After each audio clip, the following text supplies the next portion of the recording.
Hi, I'm Tony, and welcome to my channel, Watch Time LA.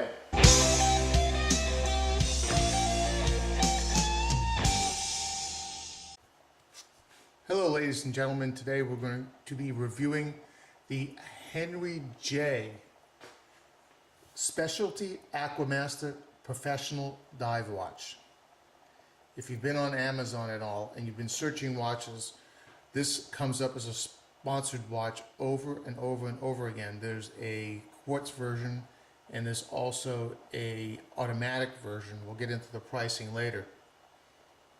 But before I get into this watch, I just wanted to mention that I've done a few of these now and I'm trying to get my rhythm going.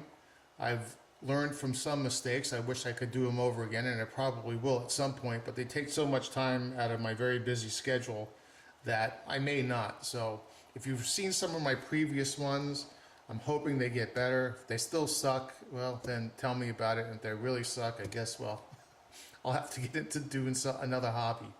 But in any event, this is, again, the Henry J Specialty Aquamaster. I bought this more of a, I don't know, a joke for some of my friends who know I am extremely frugal, and to see the look on their face when they saw it. Those are the guys who have the real subs. Obviously, this is a homage to the Rolex Submariner, but I can tell you it's really more like a direct copy ripoff than it is a homage. If you put this next to a Rolex Sub, you'll see what I mean, and I'm going to show you a picture in a couple of minutes here. I might even do it here. And what you're seeing is a friend of mine and I, with our watches out, we're basically wearing the same shirt and the same watch that day, and just by coincidence, as a matter of fact. And you'll see, well, you'll have to guess whose is the real one, whose is the fake one, and at the end of this video, I'll tell you whose wrist is who, if the pictures aren't clear enough to see. Okay, so let's get into some of the details of this watch. First, how about some measurements? We'll start with that. Online it says it comes in at 40 millimeters, and I'm measuring, 40.5. With the crown, we are at 43.5. Online, it says it's 13 millimeters wide. And we are at 12.8. And it does have a Cyclops date window. So we'll get that measurement as well, probably add a couple of millimeters.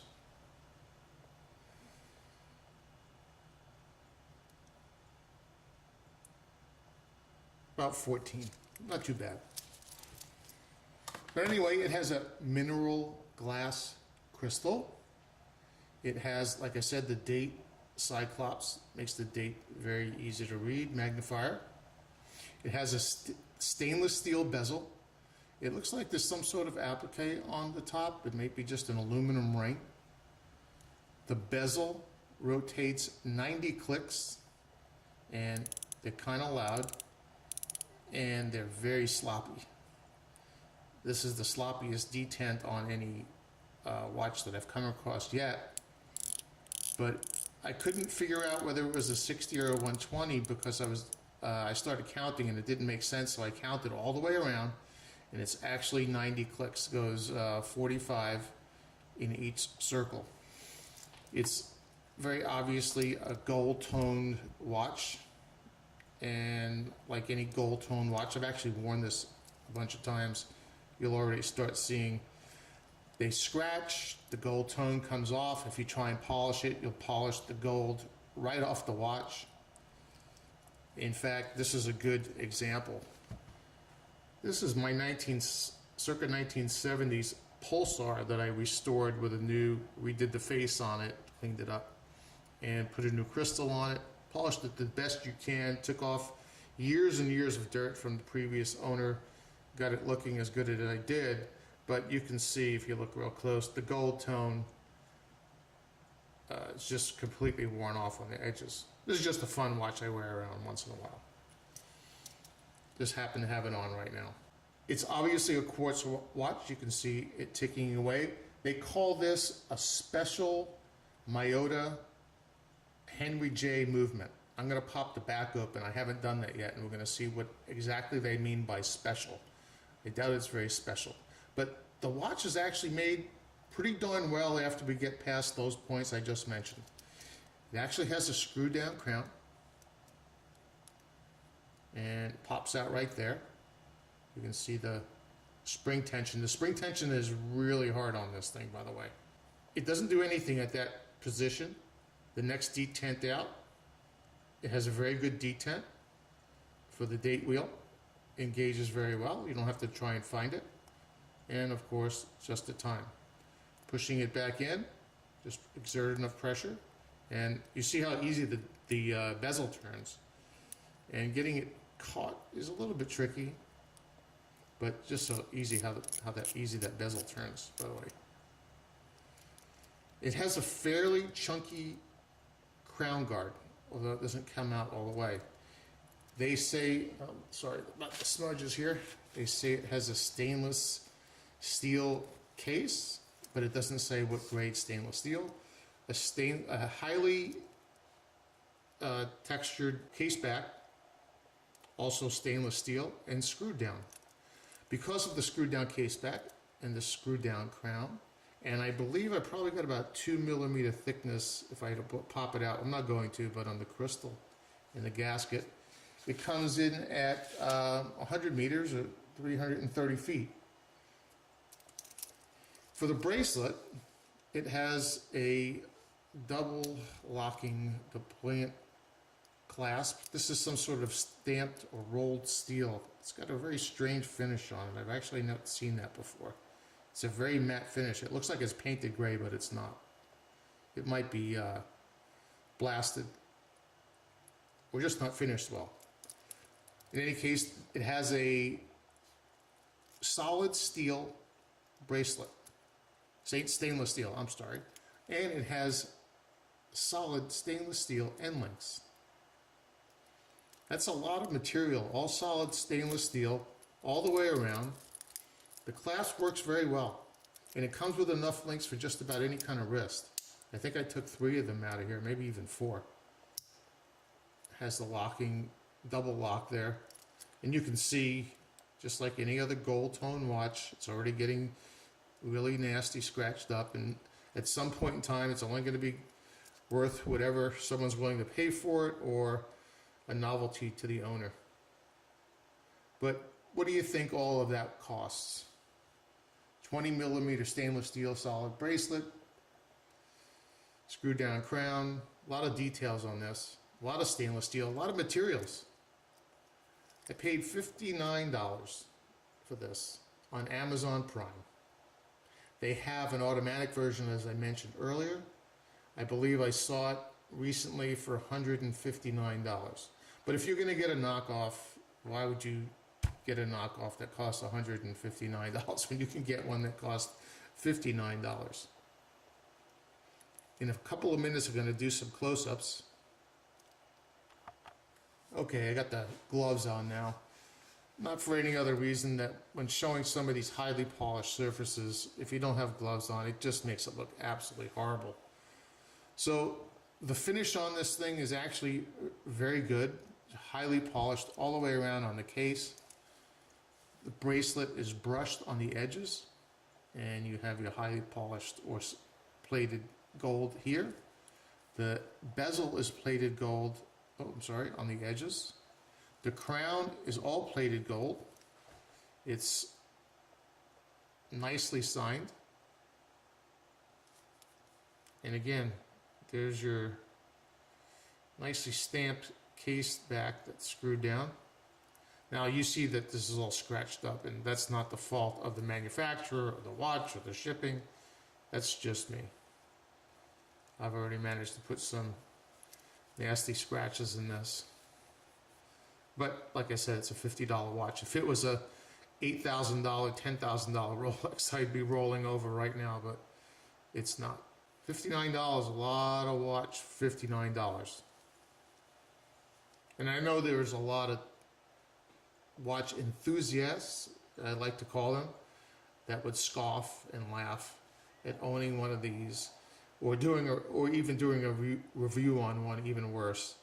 But you know what? I have a couple of really nice watches. Most of my watches are in the sub couple $100 range, and that's where I'm going to stay. If you're ever expecting to see a very, very expensive watch review on my channel, you're going to be waiting a really long time. Okay, the watch weighs in at 150 grams, which is pretty substantial, and that is 5.25 ounces. Like I said, it's a lot of stainless steel going into this guy.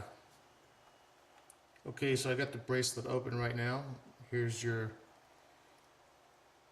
close-up. Trying to figure out what that is on the back there. I'm not quite sure. I'll have to take a closer look. It might be a dolphin or shark, or I'm not really quite sure what that is.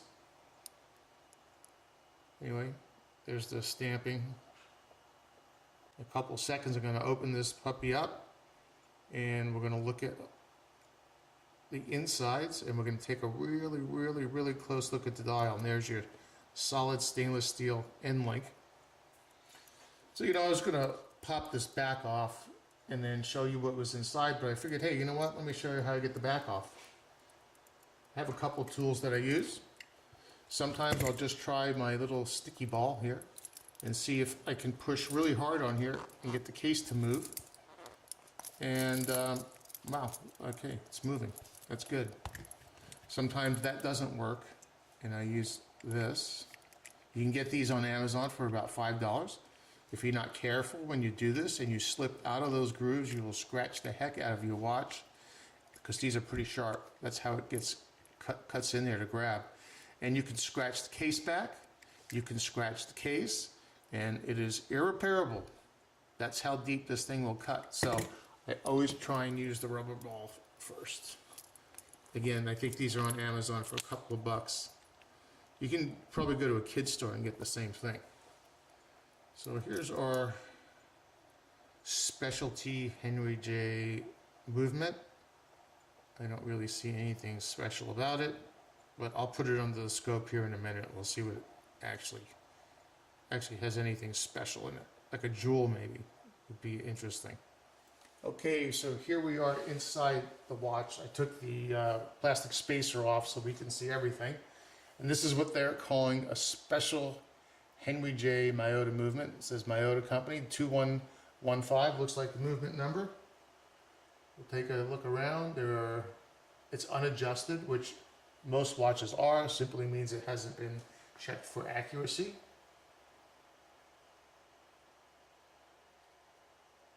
Has a Sony battery in there. Has no jewels.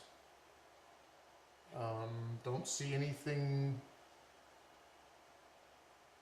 special in here at all. I've opened up many watches, and even the little release right here is how you would pull the crown out, just pushing on that. The crown would pop out by pulling on it. Looks just like any other Miyota movement I've ever seen. You're not paying for the movement in this. I've seen the same type of movement in watches that cost a few dollars, so nothing special here. I'm going to flip it over. Okay, we're looking at the hands of the watch, and we see what I see on a lot of these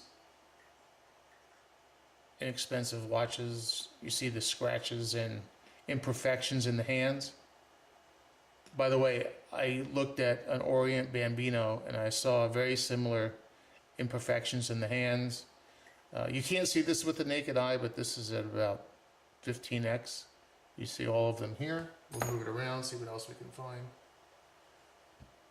Some significant scratching on this one here. Let's look at some of the indices. White balance, please. There you go.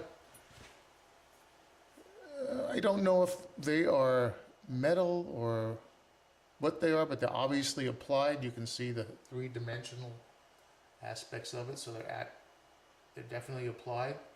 They're all filled with lume. The minor indices and the chapter ring on the outside are painted on.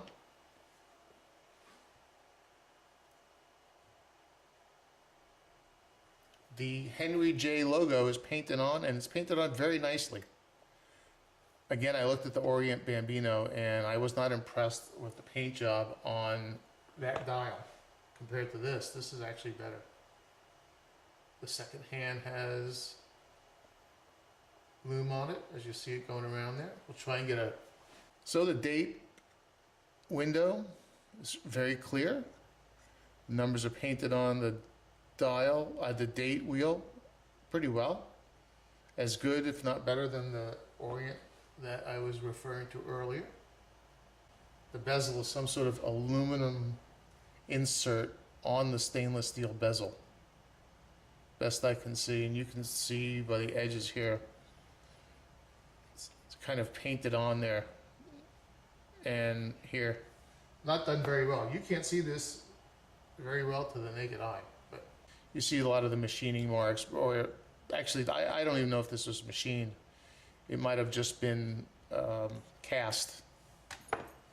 And we'll get the finish of one of the lugs now. Try and make sure it's perfectly clean.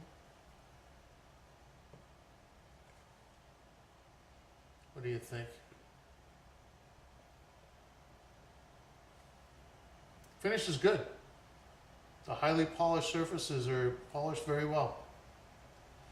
I'm not going to give it any points off for that. And there is, you see what happens very quickly to gold plating. It gets scratched almost immediately. That's a piece of fuzz right there, but you start seeing the pits and scratches almost immediately in any gold plated anything. Okay, and here's the shot I was going for. So here's your gold plating, and here's my scratch already. And this will just continue to get worse and worse and worse. Now, a highly polished bracelet is going to get scratched whether it's gold or not gold. The only difference is you can refinish or brush the plating on a highly polished steel, stainless steel, silver, but you cannot do it with gold. It will look absolutely horrible. So here's my final take on this watch. $59, you're getting a watch that looks almost exactly like a Rolex Submariner. I'm going to show you the picture again right here and show you which one was the real one. In the meantime, I'm getting quite a lot of watch for $59. It's a lot of stainless steel. Quality is very good. Just putting on this, taking this bracelet on and off, the spring bar in here is extremely heavy duty. It's about 25–30% thicker than most of the ones that I see on everyday quartz watches. Even the rolled steel here is more substantial than I'm used to seeing. If you don't mind wearing a Rolex knockoff, then this is about as close as you're going to get for about as good a price point as you're going to get. What I don't like, well, it's called Henry J. What that means, I have no idea. I suppose it's somebody's name. If he's in the watch business or not, I don't know. But he makes this watch at least, and at least one other. When someone asks, oh, is that a Rolex? And you say, no, it's a Henry J. And they say, who the heck is Henry J? It may have been just as well being called Joe or Carl or something like that, but it kind of reminds me of the old commercial, you can call me Ray, you can call me Jay. And if I have a clip of that, I'll play it here. Hey, Johnson. Oh, you don't have to call me Johnson. My name is Raymond J. Johnson, Jr. Now, you can call me Ray, or you can call me Jay, or you can call me Johnny, or you can call me Sonny, or you can call me Junie, or you can call me Ray J, or you can call me RJ, or you can call me RJJ, or you can call me RJJ Jr. But you doesn't have to call me Johnson. In the end, I think for $50, for all you're getting for this watch, even regardless of the Rolex knockoff part of it, it's pretty good, solidly built, very well built watch.